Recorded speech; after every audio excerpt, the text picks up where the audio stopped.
પ્રધાનમંત્રી નરેન્દ્ર મોદીનું એક કઠોળ આત્મનિર્ભરતા મિશન છે, ત્યારે દેશ અને ગુજરાતમાં કઠોળની સ્થિતિ શું છે? આપણે દુનિયામાં દેશ ક્યાં છે કઠોળના ઉત્પાદનમાં, ગુજરાત ક્યાં છે, એ વિશે આપ જણાવો.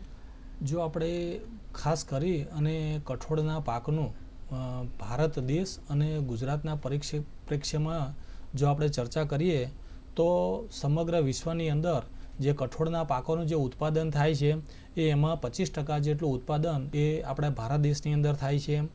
અને જો સમગ્ર દેશની અંદર આપણે વાવેતરની વાત કરતા હોઈએ તો કઠોળ પાકો જે ખરા, સમગ્ર જે ખાદ્ય પાકો જે ખરા એમાંથી 23% એ માત્ર કઠોળ પાકનો વાવેતર વિસ્તાર છે.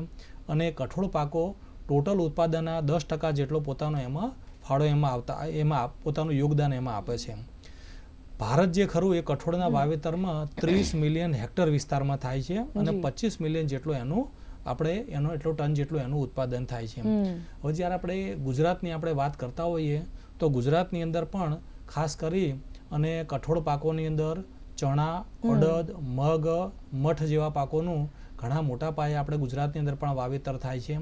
અને દેશની અંદર આપણે જોઈએ તો ગુજરાત જે ખરું એ ઉત્પાદન અને ઉત્પાદકતાની અંદર આપણે પ્રથમ સ્થાન ધરાવીએ છીએ.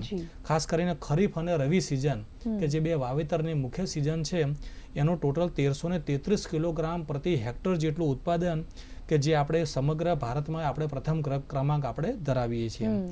મુખ્ય જે પાકો જે ખરા કે જેમાં ચણા કે જેનું 1 હેક્ટરની અંદરથી 1702 કિલોગ્રામ પ્રતિ હેક્ટર જેટલું ઉત્પાદન સમગ્ર ભારતની અંદર પ્રથમ ક્રમાંકે ગુજરાત છે. એવી જ રીતે તુવેર પાકની અંદર પણ 1147 કિલોગ્રામ પ્રતિ હેક્ટર જેટલા ઉત્પાદન સાથે ગુજરાત રાજ્ય પ્રથમ ક્રમાંક ધરાવે છે.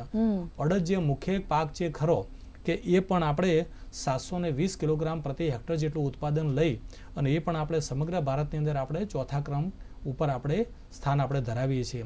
એટલે સમગ્ર દેશની અંદર જે કઠોળના પાકોના ઉત્પાદનની અંદર ગુજરાત એક ખૂબ મહત્વનું એક રાજ્ય છે કે જેમાં ખાસ કરીને જે 7 થી 8 જેટલા કઠોળ પાકો જે ખરા એમાંથી 4 થી 5 જેટલા પાકોમાં આપણે એક નેતૃત્વ જેટલું સ્થાન આપણે ધરાવીએ છીએ.